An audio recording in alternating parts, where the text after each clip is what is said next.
इस न्यूज के प्रायोजक हैं अंज इंटीरियर, चांदनी चौक, सदाकतपुर, मुजफ्फरपुर।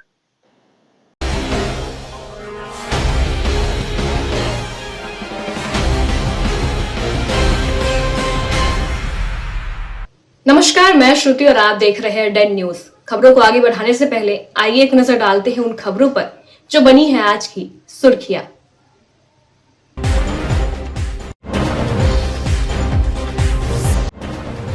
मुजफ्फरपुर में दिन दहाड़े अपराधियों ने लूट लिया ग्रामीण बैंक। हथियार से लैस होकर पहुंचे 5 अपराधियों ने दिया घटना को अंजाम। नाकेबंदी कर पुलिस कर रही है अपराधियों की तलाश।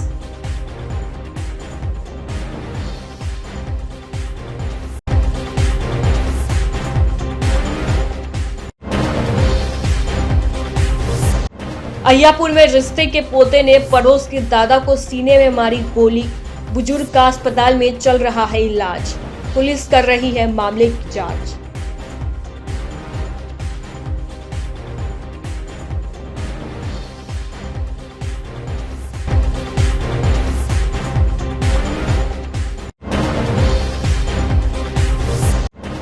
और मां बाप ने नवजात को सड़क किनारे फेंका तो पुलिस जवान ने सीने से लगाया, कहा गोद भी लेंगे।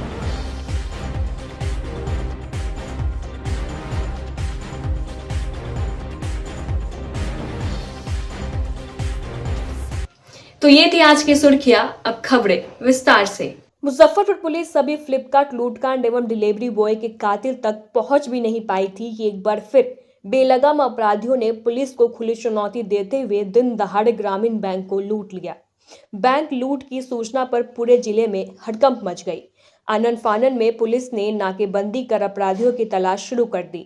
घटना बरुराज थाना क्षेत्र के बिरहिमा बाजार स्थित उत्तर बिहार ग्रामीण बैंक की है, जहां बुधवार की दोपहर हथियार बंद 5 अपराधी बैंक के अंदर घुस गए और खजांची को बंधक बनाकर करीब 1,19,000 रुपए लूट लिया। घटना को अंजाम देने के बाद 2 बाइक पर सभी 5 अपराधी पिस्तौल लहराते हुए दक्षिण दिशा चैनपुर चकवा गांव की ओर भाग निकले। घटना की सूचना पर बरुराज पुलिस के साथ डीएसपी पश्चिमी अभिषेक आनंद, ग्रामीण एसपी विद्यासागर दलबल के साथ मौके पर पहुंचे और पूरे मामले की जांच की। बैंक मैनेजर से पूछताछ की गई। बताया जा रहा है कि बैंक में लगा सीसीटीवी कैमरा खराब है। शाखा प्रबंधक सुधीर कुमार ने बताया कि 1:20 पर पिस्तौल लिए 4 अपराधी अंदर घुसते ही 2 अपराधी ने गोली मारकर हत्या कर देने की धमकी देते हुए दोनों हाथ खड़ा कर दीवार की तरफ मुंह करके खड़ा कर दिया और 2 अपराधी कैश काउंटर पर खजांची विपिन कुमार चौरसिया के माथे पर पिस्तौल तानते हुए कैश की डिमांड करने लगा। इतना बोलते ही एक अपराधी काउंटर को तरफ कर अंदर घुस आया। लेन देन के लिए रखे 1,19,800 रुपए बैंक में रखकर शोर न मचाने की धमकी देते हुए बाहर निकल गए।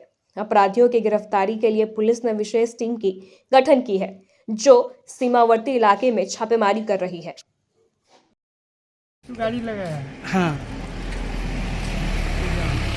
फिर क्या हुआ है? फटाफट कई गोरा था लगभग? 5 गोरा। सब मुंह बांधे थे, खोले हुए था? एक गोरा गेट पर खड़ा हो गया। हाँ, और 4 गोरा अंदर समा गया। अच्छा, कौन चीज सब लिए होता हाथों में? सब जी बाबा एकदम नया पिस्तौल था। हाँ, अच्छा, और वो सब मुंह बांधे हुए था कि खोले हुए था? सब बंद था। सब बंद था। 2 गोरा बाहर था, हेमलेट लगोले था गेट पर। अच्छा, इसलिए हेमलेट लगोले। और 4 को तो अंदर हम लोग तो देखे नहीं, अंदर तो गए नहीं हम लोग। पहले तो हरिंदर के गुड्डू कहल दिया ठाकुर तो आगे लोग बैंक में समा गए तो गेलन तो हे भागन तो उड़ाइए भगलन तो हमारा दुकान पर भगलन हरिंदर चौदह जब तालक उनका के तो भगलन। क्या हुआ था? की भेल रहे यहाँ पर? बैठा रहनी है साहब। हाँ, आए थी एक पैसा निकाले आ रहनी है सब, बैठा रहनी है तले 5-6 आदमी आके तड़ातड़ ठुकलाई है और उनका पैसा बांटल नहीं, पैसा छीने लगल है। अच्छा, रही 5-6 गो मेहरारू तो कहाँ तो रही हम ना छीन नहीं। 5-6 गो लड़का रहे आदमी से रहल। हाँ, 5-6 गो रहल। बंदूक उंदूक लेके आयल रहे? हाँ, बंदूक तो ना देखनी है, तड़ातड़ ढुकल हमारा आँख से तो कमजोर लगल है। अच्छा, से ढुकल या हमनी के कांपे लगनी है, बैठने रहनी है सब 4-5 गो मौगी कहाँ लुके रही है।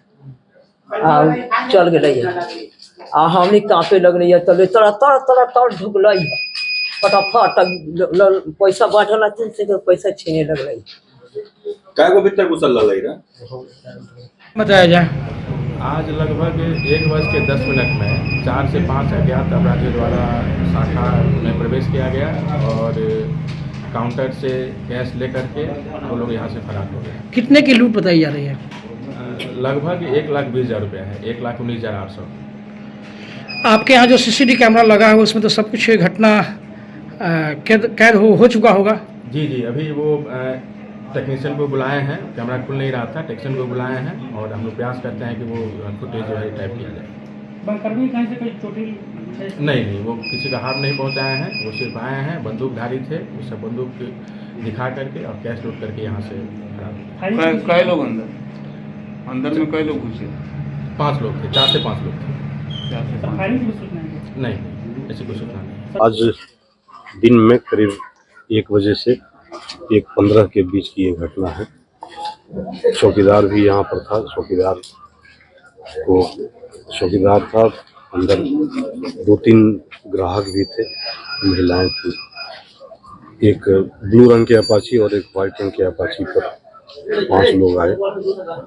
एक व्यक्ति अपाची पर ही बैठा रहा और गाड़ी को भी स्टार्ट करके रखा। इसमें 4 में से एक व्यक्ति था, वो गेट पर खड़ा रहा और 3 लोग अंदर जाकर के बैंक कर्मियों को धमकाकर, हथियार के बल पर धमकाकर और उनसे 1,19,000 रुपये ले लिए हैं। उसके बाद 1,19,000 रुपये। अब तक क्या कुछ सामने आ पाई?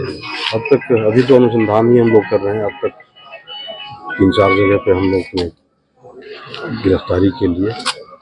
काउंटर से ही लिया गया है या फिर ग्राहकों से भी लिया गया? नहीं, काउंटर से लिया गया है। ग्राहकों को कोई क्षति नहीं पहुंचाई गई है, हमारे चौकीदार को भी कोई क्षति नहीं पहुंचाई गई है। सब लोग बैंक कर्मी को बंधक बनाया गया? नहीं, बंधक भी नहीं बनाया गया था। बस ये कहिए कि ऐसे कहा जा सकता है कि हथियार के बल पर उनको धमकाया गया, जिससे कि वो जहाँ भी थे खड़े रह गए। तो ये एक तरह से बंधक ही बनाना हुआ, लेकिन वो बस 1 मिनट या 1.5 मिनट की घटना है। 1.5 मिनट में सारा चीज़ होता है। 1.5 मिनट में पूरे घटनाक्रम का याद है। अपराधियों ने सर मतलब अपराधियों की पहचान हो पाई है सर? मतलब सीसीटीवी पहचान, सीसीटीवी तो यहाँ का तो बैकअप नहीं है, सीसीटीवी से हम लोग को कोई सफलता नहीं मिली है, लेकिन बाकी वैज्ञानिक अनुसंधान हम लोग करेंगे। कुछ गिरोह पर भी हम लोग 3-4 अब तक करीब कहीं SDPO, कहीं हम, कहीं थानेदार, अलग अलग हम लोग जहाँ जाकर के गिरोह की पहचान कर रहे हैं। गिरोह के जो सदस्य हैं उनके यहाँ हम लोग छापेमारी कर रहे हैं। मुजफ्फरपुर के अहियापुर के सहबाजपुर में मंगलवार की रात रिश्ते के पोते ने पड़ोस के दादा शत्रुघ्न प्रसाद सिंह उर्फ टूटू को सीने में गोली मार दी गई। पारिवारिक विवाद में पहले झगड़ा, फिर आरोपित ने कमर से पिस्तौल निकालकर गोली चला दी। खून से लथपथ शत्रुघ्न प्रसाद को बैरिया स्थित एक निजी अस्पताल में भर्ती कराया गया है। ICU में उनका इलाज चल रहा है। फिलहाल उनकी स्थिति गंभीर बनी हुई है। घटना की सूचना मिलते ही थानेदार रोहन कुमार दलबल के साथ सहबाजपुर गांव पहुंचे। पुलिस की प्रारंभिक जांच में मामला पारिवारिक विवाद में गोलीबारी होने की बात सामने आई है। पुलिस घटना के बाद फरार आरोपित पोते की तलाश में छापेमारी कर रही है। बताया गया कि सहबाजपुर निवासी शत्रुघ्न प्रसाद सिंह किसी निजी काम से सीतामढ़ी गए हुए थे, जिस दौरान उनका पोता अचानक उनके घर आ गया। उनकी पत्नी उषा देवी को पारिवारिक विवाद को लेकर धमकाने लगा, जिसके बाद उषा देवी ने अपने पति को इस संबंध में जानकारी दी। सूचना मिलने पर शत्रुघ्न सिंह आनन फानन में सीतामढ़ी से वापस सहबाजपुर स्थित अपने गांव पहुंचे। उनके घर में आने के कुछ देर बाद ही आरोपित पोता भी वहां आ गया। उसने कमर से पिस्तौल निकाल लिया। वह शत्रुघ्न प्रसाद सिंह को धमकाने लगा। दोनों के बीच विवाद बढ़ गया। इसी बीच आरोपित पोते ने ताबड़तोड़ 2 राउंड फायरिंग कर दी। 2 गोली शत्रुघ्न सिंह के सीने में जा लगी। वो अचेत होकर जमीन पर गिर गए। मौके पर मौजूद उनकी पत्नी उषा देवी चीखने चिल्लाने लगी। शोर सुनकर आसपास के लोग मौके पर जुट गए। आनन फानन में शत्रुघ्न सिंह को बैरिया के एक निजी अस्पताल में भर्ती कराया गया। नाजुक स्थिति में उनका इलाज चल रहा है। घटना की जानकारी मिलने पर DSP टाउन 2 विनीता सिन्हा दलबल के साथ घटनास्थल पर पहुंची। छानबीन के बाद वह अस्पताल पहुंची, जहां गोली से जख्मी व उनके परिजनों ने घटना के संबंध में पूछताछ की। सुबह में जैसे कि मम्मी और मेरी बहन अकेले थी, तो घर में हम शाम को कोचिंग पढ़ाने जाते हैं छोटे बच्चों को, तो पढ़ाने गए थे। दीदी मेरी गले तो मम्मी गई थी बगल में फंक्शन है, तो वहाँ से वापस जब आई है तो जो बगल में मेरा एक है वो मतलब पापा का भैया का भतीजा, वो ऊपर चढ़ के आ गया है, मतलब करकट में है, और अपना दो दोस्त भी उसका जो था वो भी साथ में। फिर मम्मी गेट ऊपर सीढ़ी लॉक हम लोग हमेशा कर के जाते, कि इससे पहले भी मेरे घर में चोरी हो गया था, मोबाइल उठा के ले गया था, तो उसके वाले इसलिए गेट हम लोग लॉक करके रखते हैं। तो लॉक जैसे ही मम्मी कहते कुछ ज़बरदस्ती बोला था कि गेट खोलो खोलो, तो मम्मी नहीं खोली है। तो उसके बाद वो बोला कि खोलिए दादी, में पुलिस आया हुआ है हमको पकड़ने के लिए। तो मम्मी बोली कि तो तुम जाओ उधर भागो, हम नहीं खोलें। तो नहीं खोला है। उसके बाद वो दोनों दोस्तों आया था सब उसका, तो मम्मी हड़बड़ा गई है। उसके पापा मेरे यहाँ नहीं थे, सीतामढ़ी गए थे लाइन में। फिर वहाँ से वो जब आए तो पूछे तो हम लोग बताएं, तो पापा अपने भाई से बात करके बाहर निकले, तो वो भी बाहर निकला है, और वो उतने में बोला है कि हम नहीं, मतलब थोड़ा ज़्यादा गर्मी हो गया मेरे पापा को, और उसी टाइम गोली निकाल के 2 गोली मारा है, जो एक लग गया है उनको। अभी नहीं कोई विवाद उससे मैटर, वो पहले ही से वो उससे हम लोग मुँह ही नहीं लड़ते थे, क्योंकि उसका है ही नहीं, वो पहले ही से क्रिमिनल है, उससे क्या मुँह लड़ने जाएंगे हम लोग। कहाँ पर रहता है वो? मेरे घर के बगल में सटा हुआ एक ही दिवाली है, उसका उस पार है, मेरा इस पार है। उनमें भी आपराधिक रिकॉर्ड रहा है क्या? हाँ, आपराधिक रिकॉर्ड रहा है पहले भी है उसका आपराधिक, पहले भी गया था मर्डर केस में। रिश्तेदार लगता है क्या? हाँ, रिलेशन में आता है। हाँ, दूर का रिलेशन में? नहीं, पापा का अपना भाई का पोता हुआ। भाई का लड़का। क्या करते हैं उनको गोली लगी? वो सेल्समैन है, मरवाड़ी के यहाँ काम करते हैं। कपड़ा हाँ, सूतापट। कि अय्यापुर क्षेत्र में एक व्यक्ति पर गोली चलाई गई है, और मामला भी प्रथम दृष्टया पारिवारिक विवाद का लगता है, और जो जिनको गोली लगी है उनको हॉस्पिटलाइज करा दिया गया, उनका उपचार चल रहा है अभी यहाँ। और हम लोग आगे की कार्रवाई कर रहे हैं। अभी घटनास्थल पर जाकर जिन्होंने गोली चलाई है उसकी छापामारी और गिरफ्तारी के लिए हम लोग प्रयास करते हैं। कितनी गोली लगी होगा? एक गोली चलाई है उन्होंने, और गोली अभी ट्रीटमेंट चल रहा है इनका माजवान की अस्पताल में। मुजफ्फरपुर के बरमपुरा थाना क्षेत्र से एक हैरान कर देने वाली घटना सामने आई है, जहां किसी ने एक नवजात बच्चे को माड़ीपुर सड़क किनारे छोड़ दिया। बच्चा लावारिस स्थिति में सड़क किनारे पड़ा मिला। बच्चे की आवाज सुनकर मौके पर भीड़ इकट्ठा हो गई। इसी दौरान वहां से बरमपुरा थाने के सिपाही राम पुकार कुमार, जो सदर बी अंचल के साहब की गाड़ी के चालक है, वे वहां से गुजर रहे थे। उन्होंने बच्चे को उठाया और अपने सीने से लगा लिया। उन्होंने अपने खर्च पर बच्चे को अस्पताल में भर्ती कराया। जानकारी के अनुसार बच्चे का इलाज कराने के बाद अब सिपाही राम पुकार कुमार उसे गोद भी लेना चाहते हैं। इस घटना के बाद से उस कलयुग माँ को सब कोई कोस रहा है। कल जो है सो एक मेल बच्चा को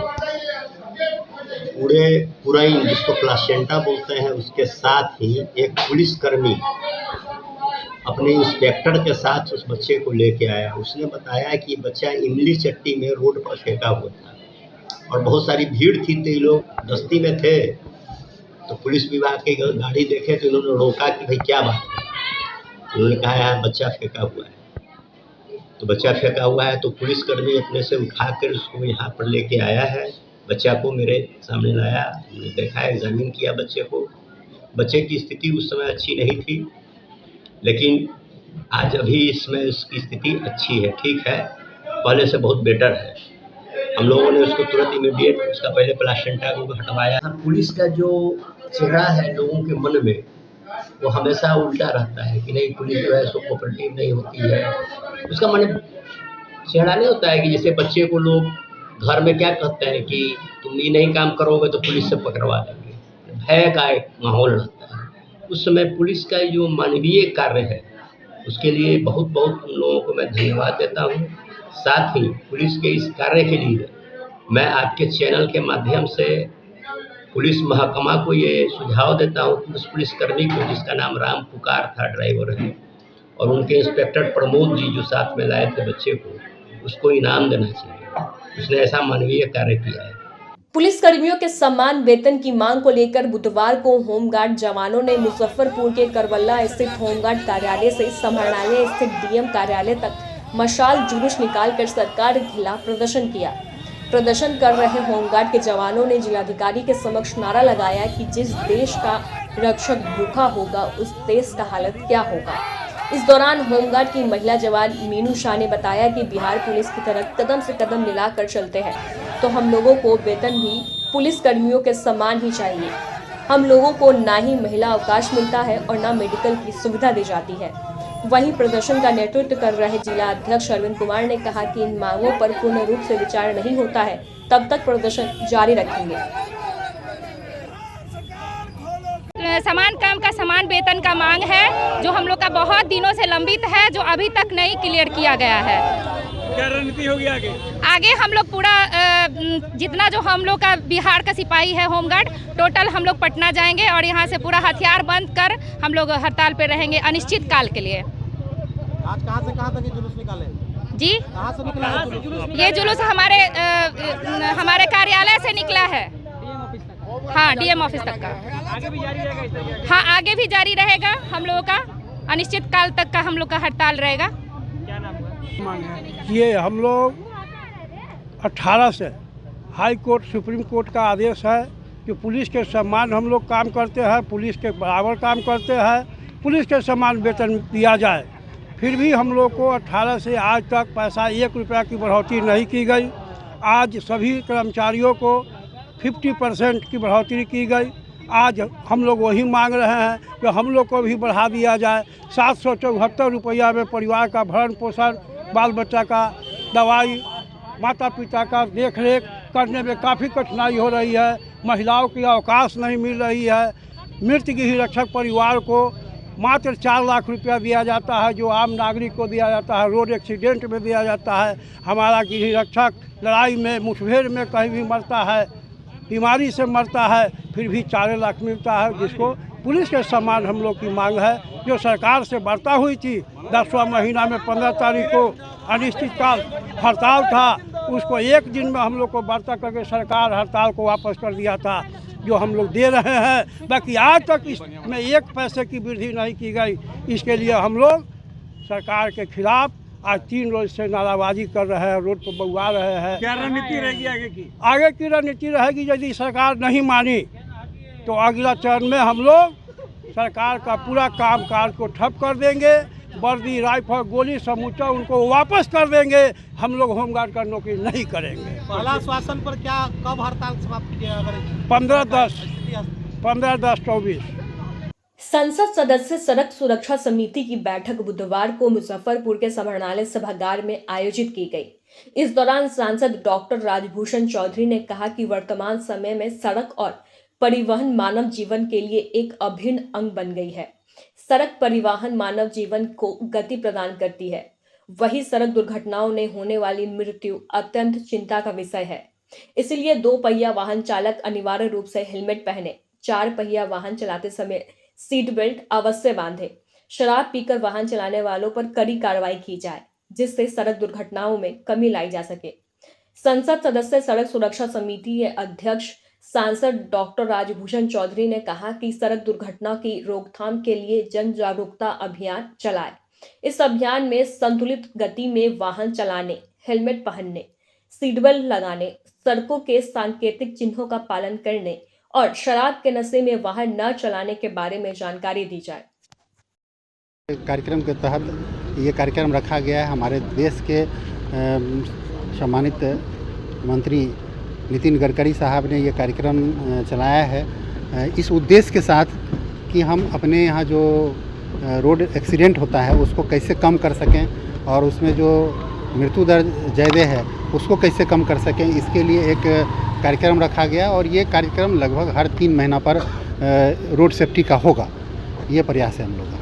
क्या कुछ निर्णय लिया गया इसके बारे में? देखिए, ज़िले में बहुत सारे ऐसे पॉइंट हैं, ब्लैक स्पॉट हैं, जहाँ पर कुछ मॉडिफिकेशन की आवश्यकता है, रोड में कुछ सुधार की आवश्यकता है, कहीं पर चेंज करने की ज़रूरत है, कहीं पर अंडरपास की ज़रूरत है, कहीं ओवरब्रिज की आवश्यकता है। तो वैसे जगहों को भी चिन्हित किया गया है, कहीं गोलंबर की आवश्यकता है, तो वैसे जगहों को भी, वैसे ब्लैक स्पॉट को भी चिन्हित किया गया है और ताकि वहाँ पर मॉडिफाई करके हम लोग वहाँ पर एक्सीडेंट के स्तर को घटा सकें। वक्त हो चला है एक छोटे से ब्रेक का। ब्रेक के बाद तुरंत हाजिर होते हैं। तब तक के लिए बने रहिए हमारे साथ और देखते रहिए डन न्यूज। अगर आप भी चाहते हैं अपने घर को सपनों का घर बनाना और किफायती दर में, तो आइए अंज इंटीरियर में, जो कि आपको दे रहा है एक सुनहरा मौका, जिससे आप अपने घर को सपनों का घर बना सकते हैं। हमारी सुविधाओं का लाभ आप घर बैठे पूरे भारत में कहीं भी ले सकते हैं। हमारे यहाँ कंसुलेशन में planning, 2D drawing, designing, material selection, execution और साइट विजिट में रिनोवेशन, 3D डिजाइन समेत सभी प्रकार के डिजाइन आप किफायती दरों में करवा सकते हैं। हमारा पता है अंज इंटीरियर, चांदनी चौक से सदातपुर रोड स्थित C8 शॉपी के फर्स्ट फ्लोर पर, मुजफ्फरपुर। हमारा फोन नंबर है 9263237503। ऑल ओवर एक्चुअली बेसिकली हमारा जो ये डिज़ाइन का काम है, तो ऑल ओवर हम लोग इंडिया टारगेट करते हैं। हमारे पास गुवाहाटी के भी प्रोजेक्ट्स है, वडोदरा के भी प्रोजेक्ट्स है, वी आर वर्किंग, मुजफ्फरपुर का भी प्रोजेक्ट्स चल रहा है।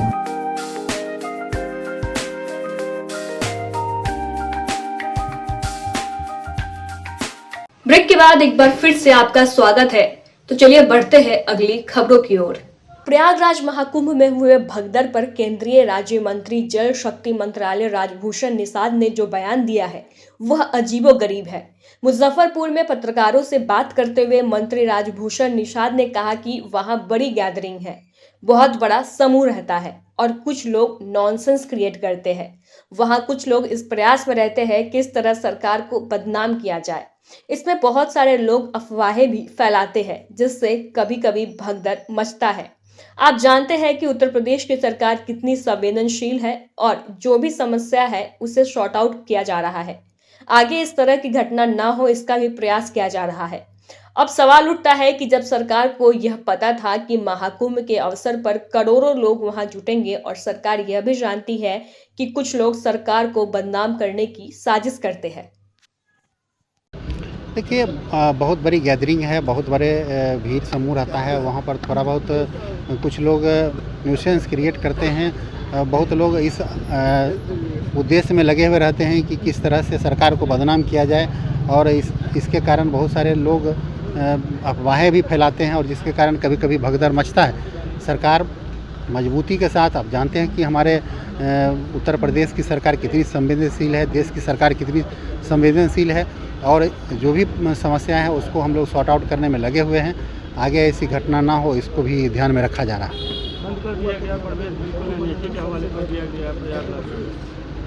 हाँ, निश्चित रूप से आपको मैंने पहले भी बताया है कि हमारी सरकार काफ़ी इस चीज़ को गंभीरता से लिया है, और आने वाले दिनों में प्रयास किया जाएगा कि कोई भी जो भी इस ढंग का मिसहैपनिंग है वो ना हो। आजाद समाज पार्टी काशीराम भीम आर्मी ने बुधवार को मुजफ्फरपुर के मिठनपुरा बेला रोड स्थित एक निजी विवाह भवन में जिला कार्यकर्ता संवाद कार्यक्रम का आयोजन किया, जिसमें मुख्य अतिथि के रूप में आजाद समाज पार्टी के प्रदेश अध्यक्ष जौहर आजाद एवं भीम आर्मी के प्रदेश अध्यक्ष अमर ज्योति शामिल होकर कार्यकर्ताओं से संवाद व परिचर्चा की। कार्यकर्ताओं को संदेश दिया कि बूथ स्तर तक पहुंच बनाने और बिहार विधानसभा में मजबूती के साथ आजाद समाज पार्टी की दावेदारी पेश करें। मौके पर आजाद समाज पार्टी के प्रदेश अध्यक्ष जौहर आजाद ने कहा कि पार्टी के राष्ट्रीय अध्यक्ष के आह्वान पर आज बिहार के सभी जिलों में कार्यकर्ता संवाद कार्यक्रम का आयोजन किया गया है, जिसमें कार्यकर्ताओं को आदेश दिया गया है कि बूथ स्तर तक जल्द काम करें। उन्होंने कहा कि इसमें हम लोगों ने 100 विधानसभा के बूथ स्तर पर काम कर लिया है, बाकी 143 विधानसभा में बूथ स्तर पर विस्तार करना है। हाँ, बताया जाए आज जो बैठक हुआ है भीम आर्मी की। आज आज़ाद समाज पार्टी और भीम आर्मी का कार्यकर्ता सम्मेलन है जो सभी ज़िलों में आयोजित किया जा रहा है। उसी क्रम में आज मुजफ्फरपुर पहुंचा हूँ। कार्यकर्ताओं से परिचर्चा चल रहा है, संवाद चल रहा है, और आज़ाद समाज पार्टी का सीधा निर्देश है माननीय राष्ट्रीय अध्यक्ष जी के निर्देशों पे कि बूथ कमेटी तक जल्द ही हमें कार्य करना है, जिसमें हम 100 विधानसभा में बूथ कमेटी तक विस्तार कर चुके हैं। अन्य 143 पे विस्तार के आदेश हैं, जो मुजफ्फरपुर में संगठन ने बहुत अच्छा काम किया। उसके बाद रात्रि में सर्किट हाउस में बहुजन बुद्धिजीवियों से मुलाकात करूंगा, क्योंकि हम बिहार में अपना मुद्दा और अपनी पार्टी को लेकर बहुजन समाज के बीच में उतरने वाले हैं। इसी कार्यक्रम में आज मुजफ्फरपुर में। बार बिहार में विधानसभा चुनाव है और इस विधानसभा चुनाव में बिहार विधानसभा चुनाव में भीम आर्मी आज़ाद समाज पार्टी के बिना बिहार में कोई भी पार्टी सरकार नहीं बना पाएगी, ये हम लोग आप लोगों को बता दे रहे हैं। और इस बार बिहार में मजबूती से आज़ाद समाज पार्टी अपना चुनाव लड़ेगी, हर सीट पर लड़ेगी और इस बार पूरे बिहार से बहुत ज़्यादा संख्या में हमारे समाज के लोग सदन में जाने का इस बार हम लोग काम करेंगे, सदन में भेजेंगे। और इस आज़ाद समाज पार्टी से पूरे बिहार में कोई भी पार्टी हो हम लोग को निगलेक्ट करके सरकार नहीं बना सकती है। और आप लोग के माध्यम से बता दे रहे हैं कि इस बार बिहार के जो हलमान है उनसे लड़ने के लिए यूपी के रावण की सेना तैयार है। उनके यहाँ के हलमान को भी भगाएंगे, उनके राम को भी भगा देंगे यहाँ बिहार से। इस बार रावण की सेना ऐसी तैयार हो रही है कि बिहार में कोई हलमान कोई राम नहीं टिकेगा। नए रामायण की रचना होगी क्या? नए संविधान की रचना होने जा रही है बिहार में, ठीक है। और संविधान की रचना होने जा रही है और बोले तो जो अपने आप को हलमान बता रहे हैं ना, वो हलमान भी भागेंगे और उनके राम भी भागेंगे। इस बार रावण की सेना बिहार में ऐसी तैयार और ऐसी मजबूती से चुनाव लड़ने जा रही है। किसी पार्टी के साथ मिलकर चुनाव लड़ेंगे आपने? हम लोग स्वतंत्र हैं। अगर कोई पार्टी अगर चाहे कि हम लोग के साथ चुनाव लड़ना तो हमारे नेता चंद्रशेखर भाई इस चीज़ को डिसाइड करेंगे। हम लोग इस चीज़ को डिसाइड नहीं कर सकते हैं। बाकी बात चंद्रशेखर भाई करेंगे किसके साथ लड़ना है, किसी के साथ नहीं लड़ना है। लेकिन हम लोग पूरे मजबूती से इस बार बिहार विधानसभा का चुनाव लड़ेंगे और अपने लोगों को सदन में भेजने का काम करेंगे। बुधवार को माघ मास की अमावस्या है, जिसे मौनी अमावस्या के नाम से जाना जाता है। मौनी अमावस्या के दिन स्नान और दान से पितृ दोष समाप्त होता है। माघ अमावस्या के दिन पितरों का तर्पण करने की भी मान्यता है। धार्मिक मान्यता के अनुसार मौनी अमावस्या के दिन देवी देवता और पितृ गंगा में स्नान करने के लिए आते हैं। ऐसे में इस दिन ब्रह्म मुहूर्त में पवित्र नदी में स्नान करने की परंपरा है। ऐसे करने से सुख समृद्धि में वृद्धि होती है और पूर्वज प्रसन्न होते हैं।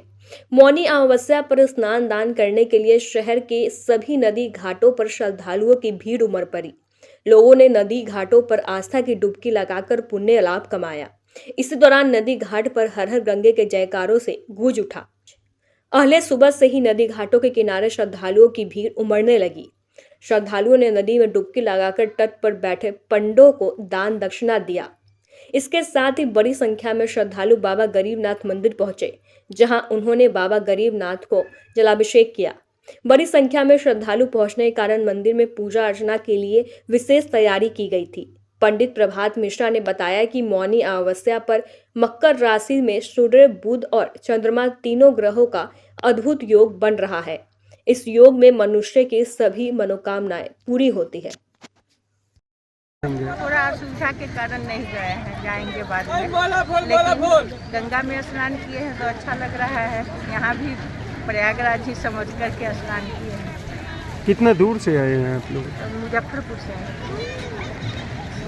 आज के स्नान का क्या महत्व है? आज का अमृत स्नान है। ऐसे तो गंगा यमुना तीनों का सरस्वती का संगम में स्नान करता है लोग, लेकिन नहीं जा सके तो गंगा ही। मौनी अमावस्या जो है, अमावस्या पितरों की तिथि है और इस दिन पितरों के निमित्त जो लोग तर्पण करते हैं उनके कुंडली के पितृ दोष दूर हो जाते हैं।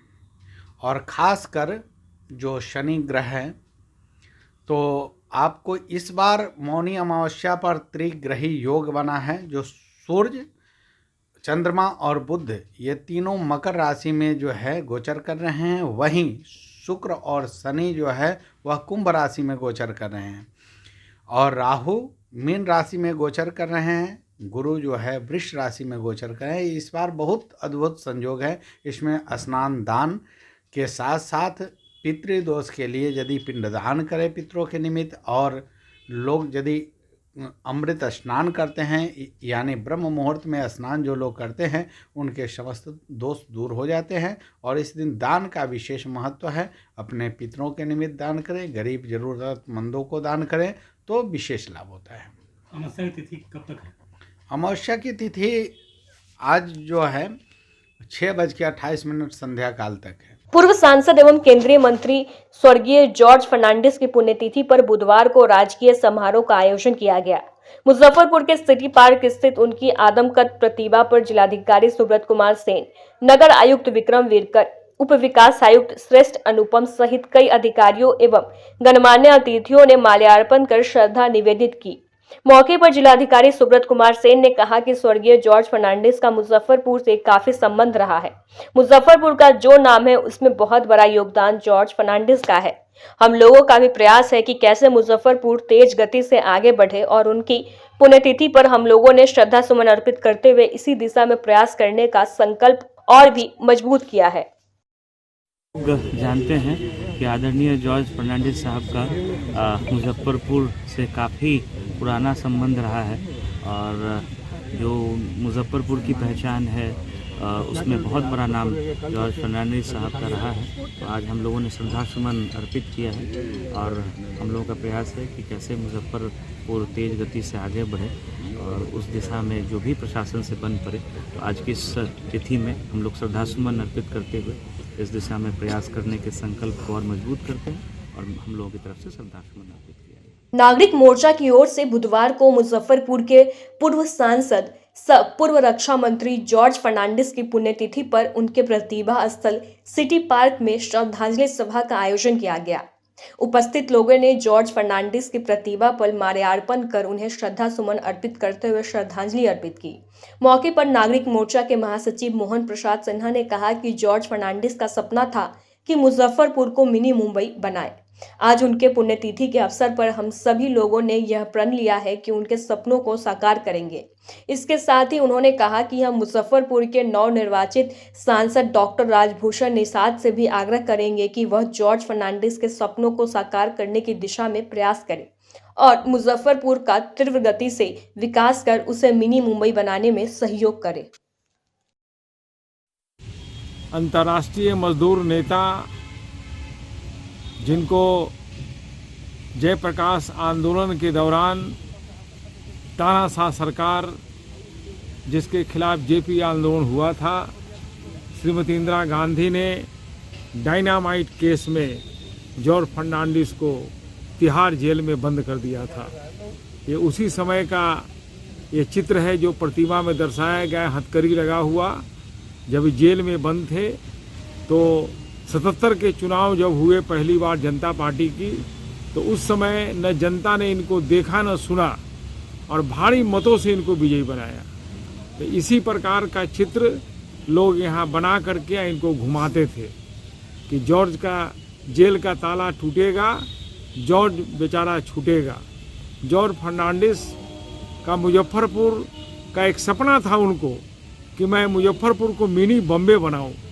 लेकिन जितने भी जॉर्ज फर्नांडिस के बाद जो भी सांसद आए उन्होंने मिनी बॉम्बे क्या, मिनी मुजफ्फरपुर भी नहीं बना सका। मुजफ्फरपुर की दशा और दुर्दशा बहुत ही दयनीय है। कोई भी सांसद और विधायक मुजफ्फरपुर के हित के लिए काम नहीं किया।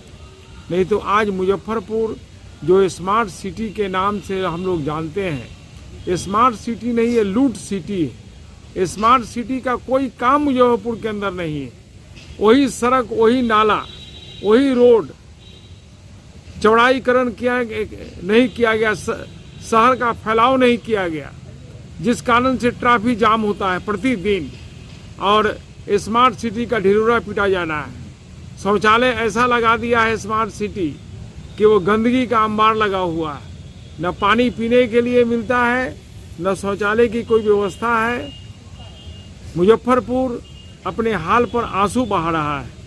इसलिए जॉर्ज के सपनों को साकार करने के लिए जो आज वर्तमान सांसद हैं, उनसे हम मांग करेंगे कि जॉर्ज के सपनों को साकार करने के लिए जो जॉर्ज का था कि हम इसे मिनी बॉम्बे बनाएंगे, आप अगर जॉर्ज के मार्ग पर चलकर मुजफ्फरपुर का सर्वांगीण विकास करें और मुजफ्फरपुर का नाम पूरे देश में हो, मुजफ्फरपुर के हित में अगर काम होगा तो मुजफ्फरपुर स्मार्ट सिटी भी बनेगा और मुजफ्फरपुर का नाम पूरे देश में रौनक होगा।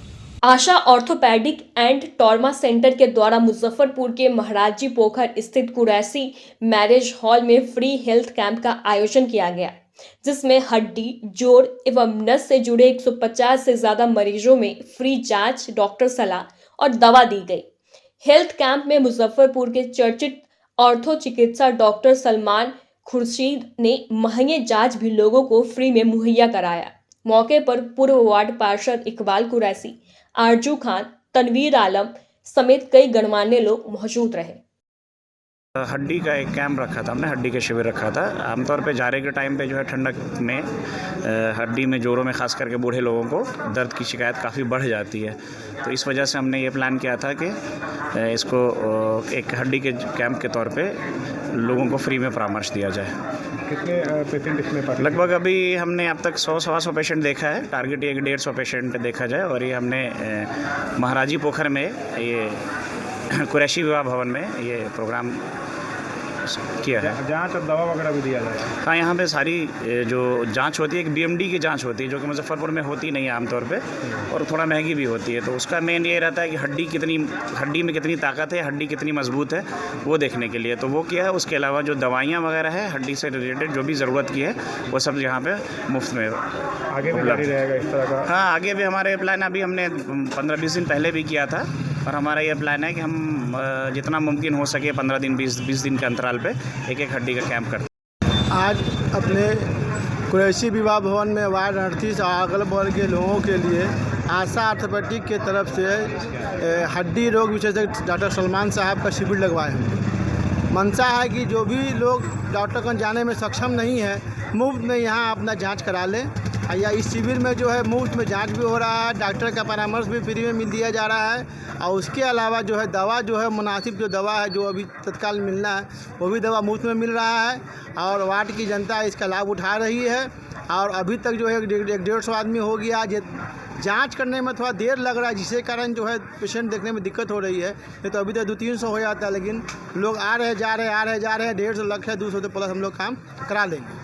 दवा वगैरह भी मिल रहा है? दवा भी मिल रहा है, सब कुछ मिल रहा है, और सुचारू रूप से सब काम हो रहा है। डॉक्टर साहब भी सही से एक्सरे जो आदमी लेकर आ रहे हैं अपना पहले का, उसको भी देख के दवा लिख रहे हैं। उसके अलावा उनको जो बुझा रहा है कि बीमारी में क्या दवा देना है वो भी दे रहे हैं, अपने अस्तर से दे रहे हैं, मुफ्त में दे रहे हैं। अगर आप भी चाहते हैं अपने घर को सपनों का घर बनाना और किफायती दर में, तो आइए अंज इंटीरियर में, जो कि आपको दे रहा है एक सुनहरा मौका, जिससे आप अपने घर को सपनों का घर बना सकते हैं। हमारी सुविधाओं का लाभ आप घर बैठे पूरे भारत में कहीं भी ले सकते हैं। हमारे यहाँ कंसुलेशन में planning, 2D drawing, designing, material selection, execution और साइट विजिट में रिनोवेशन, 3D डिजाइन समेत सभी प्रकार के डिजाइन आप किफायती दरों में करवा सकते हैं। हमारा पता है अंज इंटीरियर, चांदनी चौक से सदातपुर रोड स्थित C8 शॉपी के फर्स्ट फ्लोर पर, मुजफ्फरपुर। हमारा फोन नंबर है 9263237503। ऑल ओवर एक्चुअली बेसिकली हमारा जो ये डिज़ाइन का काम है, तो ऑल ओवर हम लोग इंडिया टारगेट करते हैं। हमारे पास गुवाहाटी के भी प्रोजेक्ट्स है, वडोदरा के भी प्रोजेक्ट्स है, वी आर वर्किंग, मुजफ्फरपुर का भी प्रोजेक्ट्स चल रहे हैं।